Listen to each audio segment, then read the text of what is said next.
நீங்க நடக்கும்போது தன்னாலேயே உங்க முதுகு இந்த மாதிரி வளைஞ்சு குனிஞ்சிடுதுங்களா?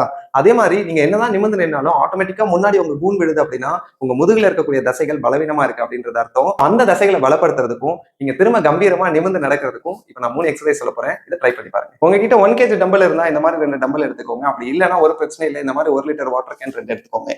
சோ நான் ஃபர்ஸ்ட் வாட்டர் கேன்லயே பண்ணி காட்டுறேன். இந்த வாட்டர் கேன் 2 கையிலயும் 2 பாட்டில்ஸ் வச்சுட்டு, ஸோ ஷோல்டரை இப்படி இருக்கிறது நல்லா எவ்வளவு நெஞ்ச நிமித்த முடியுமோ நிமித்திக்கோங்க. நிமித்திட்டு ஷோல்டர் இப்படி தூக்கக்கூடாது. இதை நல்லா டவுன் பண்ணிக்கணும். நெஞ்ச ஓப்பன் பண்ணிக்கணும். முதுகு பாருங்க இப்படி வளர்ந்துருந்ததுன்னா அதை நேராக்கி வயிறை டைட் பண்ணிக்கோங்க. ஸோ தலை இப்படி முன்னாடி போகக்கூடாது. அதை உள்ள எடுத்துக்கோங்க.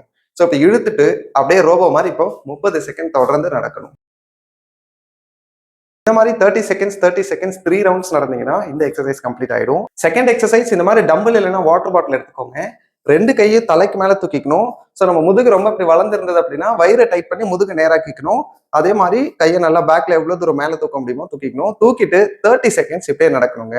ஸோ இந்த மாதிரி வயிறை டைட் பண்ணி முதுகு ஸ்ட்ரைட் பண்ணி 30 செகண்ட்ஸ் நடந்துட்டு அப்புறம் பிரேக் எடுத்துக்கணும். இது ஒரு செட்டு. அந்த மாதிரி 3 செட்ஸ், அதாவது 3 ரவுண்ட்ஸ் 30 செகண்ட்ஸ் நடந்தீங்கன்னா இந்த எக்ஸசைஸ் கம்ப்ளீட் ஆயிடும். தேர்ட் எக்ஸசைஸ் இந்த மாதிரி வால்ல ஒரு கை வச்சுட்டு எவ்வளவு தூரம் உங்களால் நகர்ந்து நிற்க முடியுமோ நின்னுக்கோங்க. நின்னுட்டு இப்ப பாருங்க பக்கத்துல போயிட்டு இந்த கை இதை எல்போவை மடக்கி ஊனிட்டு இந்த கால் ரெண்டுத்தையும் திருப்ப அந்த டிஸ்டன்ஸ்க்கு சைட்ல நகர்த்தி வச்சுட்டு சாஞ்ச மாதிரி நிக்கணுங்க.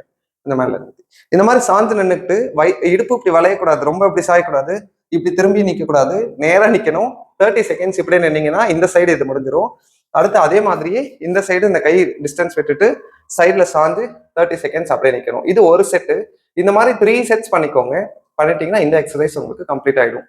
உங்களுக்கு தெரிஞ்சவங்க யாராவது இந்த மாதிரி கூன் பிரச்சனையால கஷ்டப்பட்டாங்கன்னா அவங்களுக்கு இந்த வீடியோவை ஷேர் பண்ணுங்க. அடுத்து இதே மாதிரி யூஸ்ஃபுல்லான வீடியோல உங்களை பார்க்குறேன். தேங்க்யூ.